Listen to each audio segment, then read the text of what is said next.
Aizpils novada doma pirms nedēļas apstiprināja šī gada budžetu. Kopējais pamatbudžeta ieņēmuma apjoms pēc iepriekšējo gadu samazinājies par 4%. Un tā apjoms ir 5,071 miljonus latu.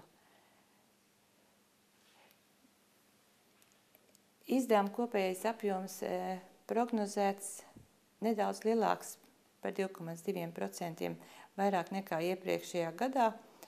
Tas saistās, ka mums bija diezgan liels atlikums, 500 000,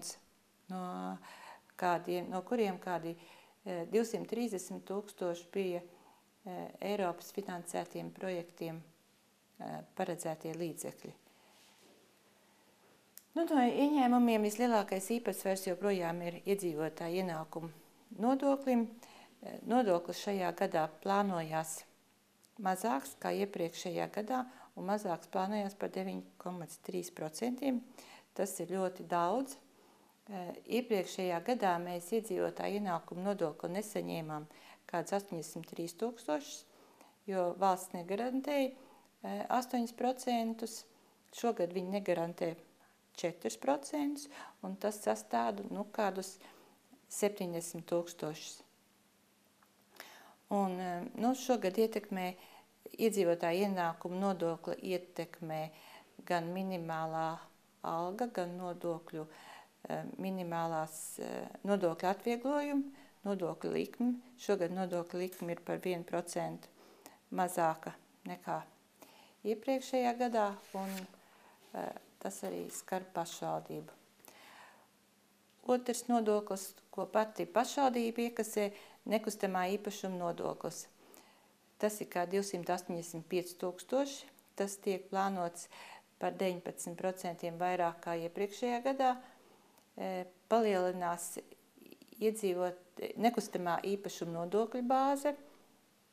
Ja pagājušā gadā bija iekasēja nodokli par zemi, ēkām, mājokļiem, inženieru būvēm, tad šogad mēs saņemsim papildus par 10. gadā aprēķinātām neapstrādātām lauksniecības zemēm. Tā kā tad sadalīsies šie ieņēmumi? Vislielākais procents ir izglītības iestādēm.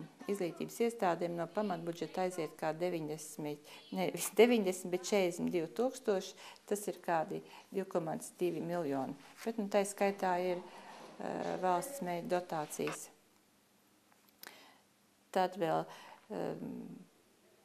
sabiedriskai kārtībai, bāriņtiesas izdevumiem kādi 78 000, atpūtai, kultūras pasākumiem plānojam kā 10% no kopbudžeta, kas ir kādi 555 000, kā 26% apmēram mazāk kā iepriekšējā gadā, bet tas saistīts, kad bija piesaistīts projektu naudas un mēs veicām kultūras iestāžu namu rekonstrukcijas. Veselības aprūpē mēs esam paredzējuši kā 2%, kā 81 000 tie feldšerpunkti. Teritorijas plānošanai attīstībai mēs plānojam kādus 8% uz kādiem 400 000. Tad ekonomiskai darbībai, kur ietilps daļai būvniecība, būvvaldes izdevumi, turismu izdevumi, mēs plānojam uz kādu 712 000, jeb 13% no pamatbudžeta.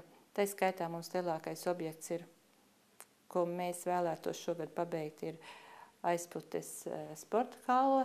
Laikam būsim spiest ņemt halas pabeigšanai kredītu. Tad ir sociālā aizsardzībai plānoti kādi 438 000, kādi 17% vairāk kā iepriekšējā gadā. Tas saistās ar valsts izdotiem normatīviem aktiem. Kopējo izdevumu īpatsvarā sastāv kādus 8%. Agrāk mēs iztikām kādu 6%, tagad jau ir vairāk kā 8% no īpatsvara. Kā jūs kopumā raksturotu šo te šī gada budžetu? Taisot budžetu, tāmis bija noteikts, kad ir apmēram iepriekšējā gada līmenī uzturēšanas izdevumi. Atsevišķi tika skatīti remonta darbi un pamatlīdzekļu iegādi, investīcijas. Un mēs rēķinājāmies ar to, kad ceļās PVN, tad visi pakalpojumi un preces mainīsies. Tā kā patiesībā budžeti jau tika jārēķinās ar to, ka viņa būs mazāk kā iepriekšējā gadā. Ekonomiski aktīvi iedzīvotāju skaits samazinās praktiski. Nu, jā, šeit var redzēt, ir arī tas gan attiecās uz Aizpats pilsētu, ja, ka šeit ir no 98. gada līdz nepārvaram iet uz leju. Tas apmēram ir kādi 1000 cilvēku, no gan līdz 6000 līdz 5000 šajā gadā. Tas Aizpats pilsētā.